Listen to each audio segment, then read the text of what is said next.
Thank you for watching part 1, 2 and 3. I hope you have enjoyed our conversation on Islam, atheism, and what are the challenges of youth in Western countries and especially the United States where Jawad was born and brought up. This episode, part 4 of our conversation, is about how to become a professor or an academic, and also we touch upon other things related to the challenges actually of being a young person in the Western world. How can we preserve or save our faith and tradition? And also in these few days I will be publishing all short episodes with Jawad, in which we will discover and explore his answers on what is gratitude, what's the purpose of life, what lights him up and all. So please stay tuned and do subscribe to Light Up with Shua podcast, and let me know what you think of this episode or any other episode. And till next time, take care. Okay, so what do you really need to become a professor in West as a Muslim scholar? What does it inculcate? What's your qualification? I mean, I can't, or not me, but somebody else can go through your path, Jawad. You have been an MD and, all these things that you have done. Not everybody can do that. And it's time and money and it's a lot. So, well, what I would say is that, so first, I think, like we said earlier, the parent should be keeping an eye out on the child from the beginning to see where their interests lie. Mm-hmm.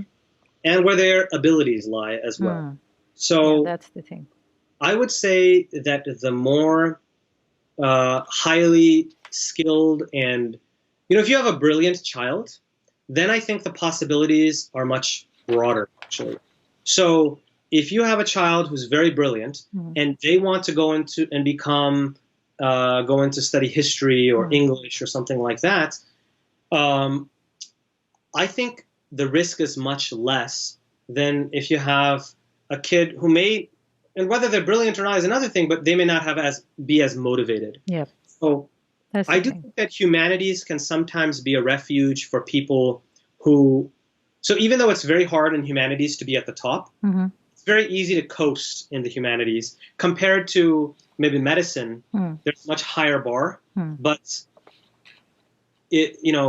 so if you're pushing your child towards a technical field in some ways is a safety net. They have a certain floor that they can't fall behind. Yeah. If you go into humanities, the floor is very low. You could end up having to work at Walmart if you don't do well in the humanities. So it's a risky endeavor is what I'm trying to say. Right. But if you have a child who's very smart, who's gets into Stanford University, let them explore their options then. That kind of person is going to be okay. You go to Stanford and you're studying whatever you want, you're going to be okay.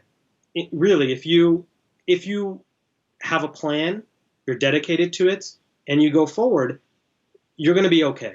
So what I would say is the more talented your child is, let them explore what fulfills them, what they're good at. And rather than what I want my child rather than what you want. And especially if we come from more conservative societies where it's just a few conservative options, then I think you can roll the dice a lot more. And they might end up becoming, let's say they want to be a pianist, like they want to become Mozart or something. Well, if you have a very talented child, maybe they will become that person. And they would become a pianist with such skill that the greatnesses they achieve in that would far outsurpass any type of doctor that they could have become. So where, on the other hand, if you have a child who's kind of lazy, and then they're just, playing some instrument but not being serious about it, then I think it's much more risky to say, okay, do whatever you want, because this child is not motivated and all. So hopefully you instill in your child ambition and drive and motivation so that then they can pursue what they love and do what they love. Okay. And so to be a professor, it's somewhat of a gamble because the humanities job market is very bad. It's very poor. So, and that's the reason why our parents did not want us to go into these Right. fields. I mean, they were wise in some They were ways, wise, practically, like they know right? that it's harder for our children to get there. Yeah. Right. But I think if you have a very dedicated, smart child, you should let them take these chances. So are And you going to be this dedicated, smart child who is going to be a professor? oh, I hope so. I hope so. I mean, Okay. But that's what you want to do? Teach? yes, my plan is to be a professor, and Okay. I do think that I can be a decent doctor, but I don't think I could ever be the world's top physician because that's not my interest. In order to be a master at something, you have to be reading it basically 24/7. You have to be obsessed with it. And I realized very early on, like I was in second year of my residency, when I was listening to somebody who was a master in my field of emergency medicine. And he had this one podcast where he talked about how to become a master like him in emergency medicine. And I listened to it. And after listening to it, I realized I don't want to become a master of it because the time commitment is just insane. It's insane, yeah. And I'm not interested in it. So why would I do that, right? So on the other hand, when it comes to this field that I am interested in, which is the study of religion, Islamic studies, here I do think I at least have a chance of becoming a master of it because your interest is, yes. My interest. I read it during my break. I read it during every moment. I'm just reading. So that's an indication. I guess I just can grab that. So if you are doing that, whether you're reading through your break, anytime you get, you're reading about Islam and the tradition and whatever related to Islam, right? Right. Then this is a big sign. I think it's a big sign if whatever you're doing. Exactly. That's what I'm saying. That you're breathing, sleeping on it, and you just are ready and you're never bored. Exactly. Okay. Yes. This is the I got a tip from this that okay, if you're doing something with any profession or any interest that you have in reading that or pursuing that in your time, so I guess that's the indication for that person, that individual first. Yes. Especially and and just one more thing though, is in order to realize that, you have to challenge yourself as well. So it can't just be in my spare time I watch a documentary on Islam or listen to a podcast on Islam. It actually has to be that you keep challenging yourself. So you're reading more and more difficult works and you're building your way up. So that's what differentiates a novice and somebody who just does it on the side to somebody who's ready to do it professionally. So what I do recommend people to do is to challenge themselves to read whatever you're doing. It doesn't have to be Islamic studies. Right. Well, whatever you're doing, do it and challenge yourself. So read difficult books. Don't just read. Because right now reading is lost art. Nobody reads anymore. Yeah, that's true. But not only read, but then keep trying to increase the difficulty of what you're reading. Read serious, difficult books. And that's what I would recommend. Okay. And that's how you can become an expert in something. Thank you. What's your PhD in? It's in the study of religion. Okay. And my specialization is in Islamic studies. So do you study other faiths? Just a little bit. Okay, not too much detail.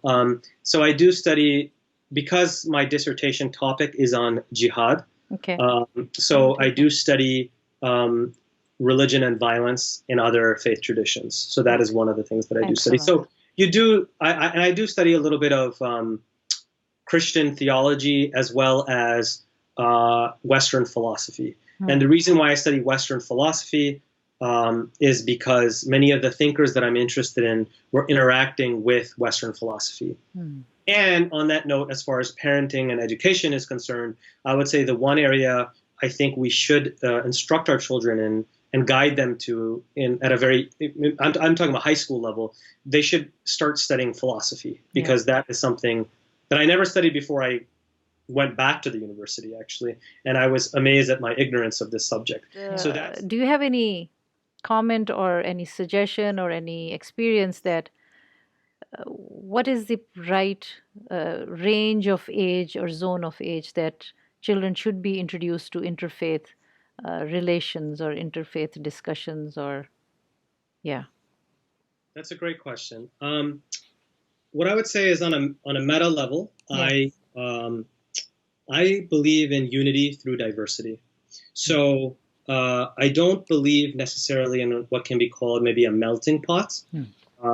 I don't believe in kind of just mixing everybody's religion and culture together and kind of mixing and matching. And I think you lose your identity and you kind of, especially as a minority, you would be diluted out completely. So on the other hand, I do believe in interfaith harmony and dialogue and all of these things, but I think do that again through that unity through diversity model. So in order for that unity through diversity model to work, we all need to have something that's particular to ourselves.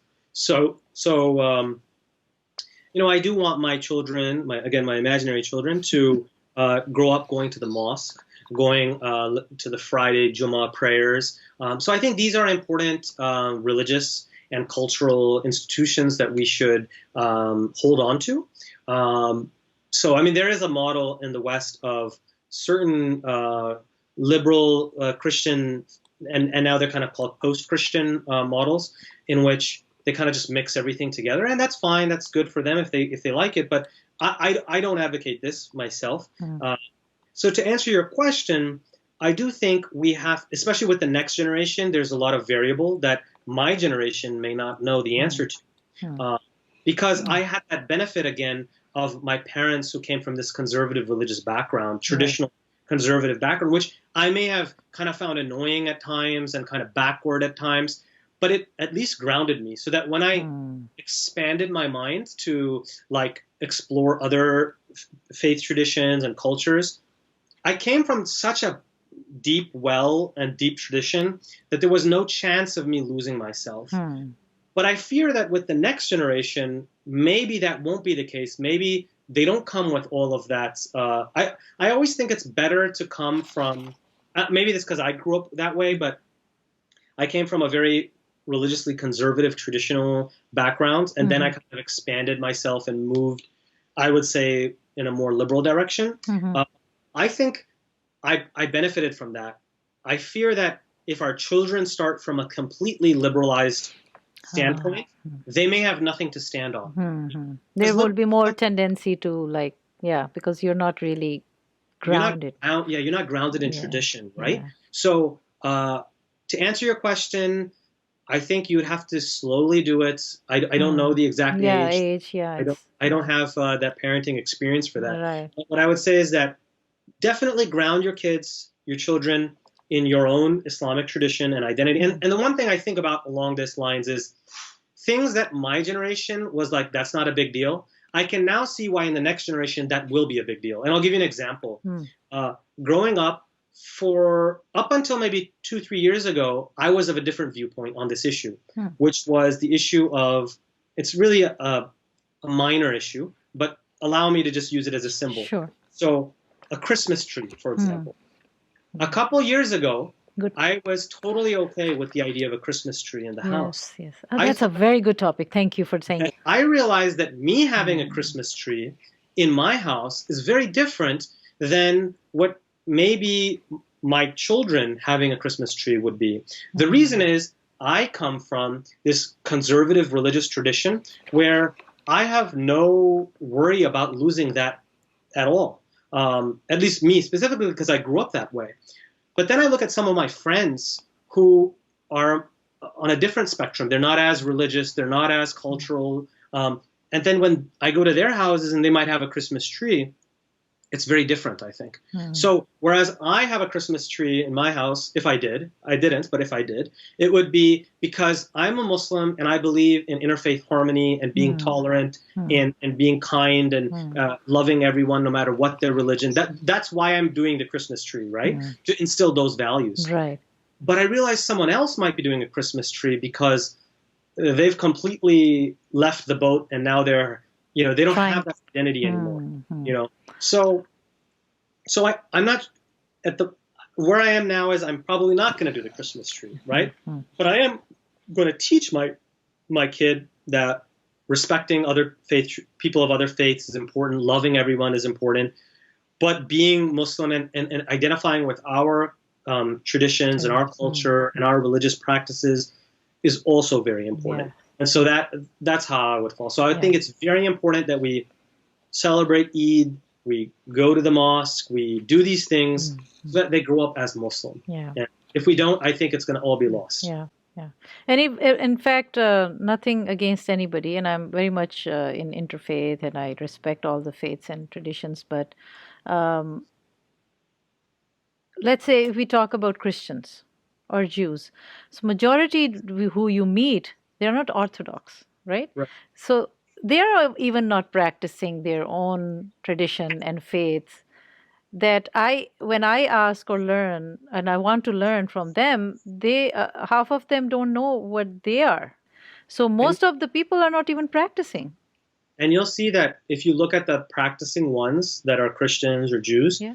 you'll see that they feel that existential threat themselves. Yes. So You're the right. way they have like an alarmist mentality, which I think we should have too, that, oh my God, we're living, and I think their situation is even worse because right now, the way you can look at it is right now, when you go to their churches, they have the problem of filling their pews. They have empty seats.